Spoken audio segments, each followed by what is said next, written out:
तो आज गाइस देखते हैं डाउनलोड मैसेजेस आपके लिए ईश्वर क्या देंगे। उससे पहले गाइस जिन्होंने मेरे चैनल को सब्सक्राइब करा है उन्हें थैंक यू सो मच, और जिन्होंने नहीं करा है प्लीज़ मेरे चैनल को लाइक कीजिए, सब्सक्राइब कीजिए और शेयर कीजिए।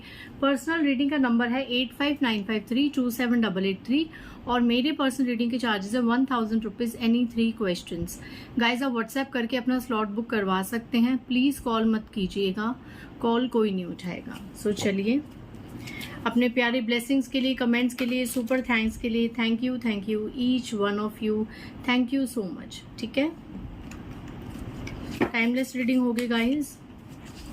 आज मैं इसे शॉर्ट बनाने की कोशिश करूंगी because I am not feeling so well right now. So देखते हैं कि आज के लिए डिवाइन आपको अभी के लिए क्या संदेश देना चाहते हैं।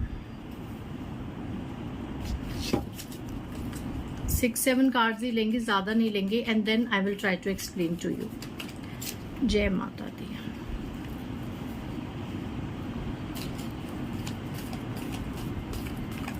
मेरे व्यूवर्स के लिए क्या संदेश है?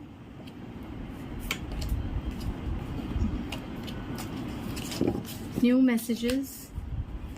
जय माँ दुर्गा, जय माँ का। क्या है मेरे व्यूवर्स के लिए आज के दिन जानना?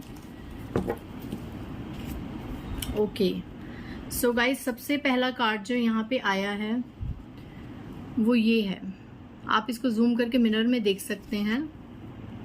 ठीक है, ये मैसेज है, do not scare, nothing will happen bad to you, माँ Durga Adi Shakti is protecting you all the time.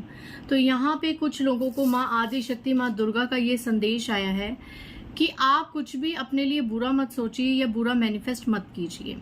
ठीक है, यहाँ पे आपके साथ अब कुछ भी बुरा नहीं होगा। माँ दुर्गा आपको यहाँ पे कह रहे हैं कि आपके साथ जितना बुरा होना था पास्ट में हो चुका है, अब आप उन बुरी यादों से निकलिए।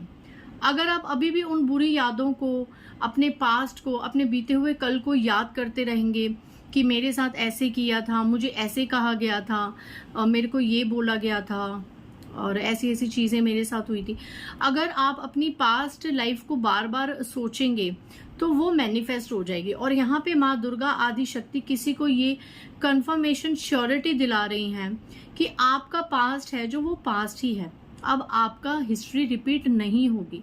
आपके पास्ट के सीन्स, आपके पास्ट के ट्रॉमास, आपके पास्ट के जो दुख दर्द हैं, जो पेन है, वो अब आगे नहीं आएंगे। आपके साथ आने वाले समय में अब कुछ भी बुरा नहीं होगा। माँ आदि शक्ति कह रहे हैं कि आप में से बहुत से लोग जो उनको मानते हैं कि आपके साथ जितना बुरा होना था ना वो अब हो चुका है, अब आपके साथ आगे कुछ भी बुरा नहीं होगा।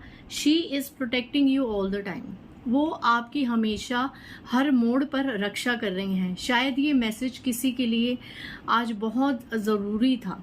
ठीक है, आज मैं भी सुबह से बहुत ज़्यादा लो फील कर रही हूँ, मेरा तो मन भी नहीं था आज वीडियो बनाने का, बट फिर बहुत मैसेज आते हैं कि दीदी आज आपने रीडिंग नहीं डाली, we are waiting for your video. So मैंने कहा चलिए, मैं अपने काम को क्यों सफ़र कराऊँ अपने मूड्स के अकॉर्डिंग। ठीक है ना, ओके।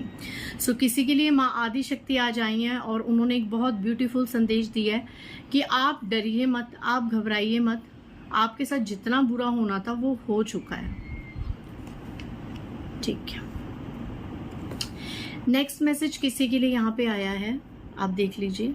इसको जूम करके आप मिरर पे देख सकते हैं क्योंकि कैमरा कई बार मेरी तरफ होता है। Okay, next message, someone or some situation can break your heart so badly it would not be able to heal for a long time. It will happen within 40 days from now, so do not attach too much from anyone. Okay, देखिए, कुछ लोगों के लिए अगर पहला message आया है कि आपको घबराने की ज़रूरत नहीं है, आपके साथ कुछ बुरा नहीं होगा, तो कुछ लोगों के लिए कहीं ना कहीं आपके डिवाइन का ये मैसेज आया है कि कोई परिस्थिति, कोई सिचुएशन या कोई इंसान आपका दिल आने वाले 40 दिनों के अंदर बुरी तरीके से तोड़ देगा, जो इस हद तक आपका दिल टूटेगा कि उससे बाहर निकलने में आपको शायद लंबा समय लग सकता है। It will take a long time to heal from that situation. ये होगा 40 डेज के अंदर। अभी जब भी आप ये रीडिंग देखेंगे, अभी महीनों बाद, सालों बाद, जिस दिन आप ये रीडिंग देखेंगे उसके नेक्स्ट 40 डेज में आपके साथ कोई ऐसी घटनाएं, कोई ऐसी चीजें घटित हो सकती हैं, जिससे आपका दिल शैटर्ड हो जाए, आपका दिल टूट जाए, आप 3 ऑफ सोर्ड्स की एनर्जी में आ जाए। सो इसीलिए आपको कहा जा रहा है कि फिलहाल कुछ लोगों को ये वार्निंग दी जा रही है कि do not attach too much from anyone. किसी इंसान से, किसी परिस्थिति से या किसी भी चीज से ज्यादा अटैच मत हो।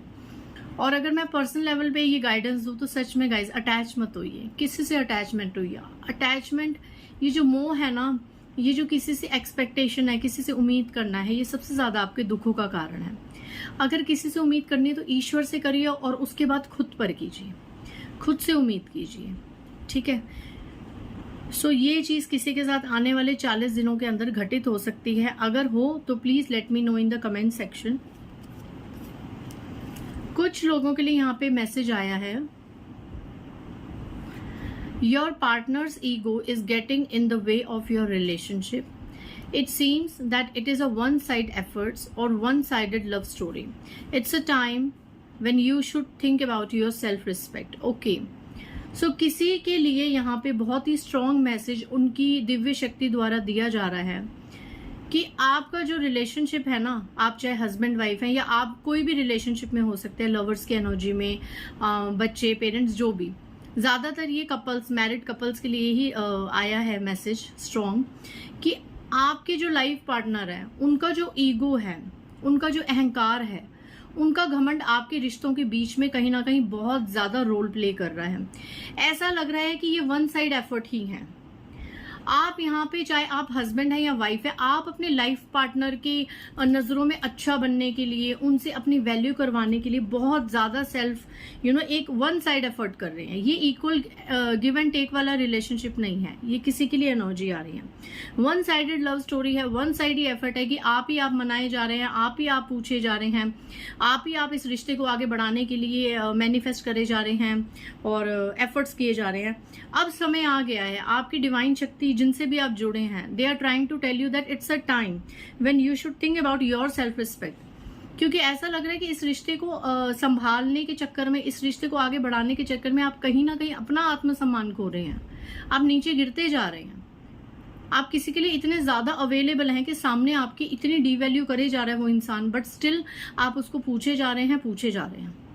और ये इक्वल गिव एंड टेक नहीं है। आप जब नाराज हो तो सामने कोई नहीं है आपको मनाने के लिए, और जब आपका पार्टनर नाराज है तो आप पागलों की तरह उनके पीछे पड़े हुए हैं। तो ये भी कहीं ना कहीं गलत है। शायद ये भी एक वजह है जिससे आपके पार्टनर की ईगो कुछ वास्ट लेवल पे एक्सपेंड हो रही है, क्योंकि उसका कारण आप हैं। इसीलिए आपको ये मैसेज किया जा रहा है कि अपनी सेल्फ रिस्पेक्ट की तरफ ध्यान दीजिए। अपनी रिस्पेक्ट से बड़ा कुछ नहीं होता। अगर आप खुद की रिस्पेक्ट नहीं करेंगे ना, अपने आप को यूं यूज करते, किसी को अलाउ करेंगे कि आपको यूज करता रहे, आपको डीवैल्यू करता रहे, तो फिर आपकी कोई इज्जत नहीं होगी। वो तो क्या, बाकी के रिलेशनशिप्स में भी आपकी कोई इज्जत नहीं होगी, सब नाम का ही पूछेंगे फिर आपको। So I think it's a time for you that you should think about your self respect, चाहे वो कोई भी बड़ा रिलेशनशिप क्यों ना हो, ठीक है। नेक्स्ट मैसेज, ये लास्ट मैसेज है, उसके बाद I will close this reading. Recently you have faced a bad trigger from your karmics but it's for your best, it has come to make you strong. Okay, अभी recently 2, 3, 5 महीने पहले, अभी जब आप ये रीडिंग देखेंगे, रिसेंटली आपकी life में आपको बहुत बैड ट्रिगर मिला है आपके कार्मिक्स की वजह से। आपके कार्मिक्स ने आपको बहुत ज्यादा ट्रिगर किया है, आपका कोई बहुत बड़ा झगड़ा या कलह कलेश हुआ है अभी पास्ट में। तो अगर ये सब हुआ है तो आपको परेशान होने की जरूरत नहीं है। आपकी डिवाइन कह रहे हैं कि वो आप ही के भले के लिए था। कहीं ना कहीं उस झगड़े में, उस कला कलेश में काफी चीजें क्लियर हुई, ट्रू कलर्स निकले, बहुत सी मिसअंडरस्टैंडिंग्स क्लियर हुई, आपको क्लैरिटी मिली। ईश्वर कह रहे हैं कि आपको उस एक ट्रिगर पॉइंट पे क्लैरिटी दी उन्होंने कि आपके लिए क्या सही है, कौन सही है और कौन गलत है। It has come to make you strong. और जो कहीं ना कहीं वो ट्रिगर मोमेंट था, कहीं ना कहीं वो जो एक आपके घर में बवाल हुआ या ऑफिस में हुआ, तो वो कहीं ना कहीं आपको मजबूत बनाने के लिए आया था कि बी स्ट्रॉन्ग, मजबूत रहिए। इस तरह की सिचुएशंस आगे भी लाइफ में आती हैं, तो हर चीज को हैंडल करने के लिए आपको पावरफुल होना जरूरी है। इतना आप केपेबल होइए कि आप स्ट्रॉन्ग बनिए और लाइफ के ट्रिगर्स को आसानी से फेस कीजिए। तो जो भी झगड़ा हुआ उसमें ज्यादा डीप में मत जाइए कि ये हुआ वो हुआ, वो आपको स्ट्रॉन्ग बनाने के लिए हुआ था और बहुत सी चीजों को क्लैरिटी देने के लिए हुआ था, ठीक है। कहीं ना कहीं खुद के कर्मस और सामने वाले के कर्मस भी एक बैलेंस सरफेस पे आए थे और वो मर्ज होके रिलीज हो गए। सो इस चीज को आप अपने दिल में रखिए। किसी चीज का कहते ना, एक रिग्रेट मत कीजिए, एक पश्चाताप मत कीजिए। जो हुआ वो हर किसी के भले के लिए हुआ था, ये होना जरूरी था। सो आई होप काफी कंफ्यूजन कुछ लोगों को आज की रीडिंग में जो थी वो क्लियर हो गई होंगी। कुछ लोग बैठे बैठे कभी सोचते हैं, ईश्वर से सवाल करते, तो आज आपको क्लैरिटी मिली होगी। मिलते हैं नेक्स्ट रीडिंग में। बाय गाइस, जय माता दी।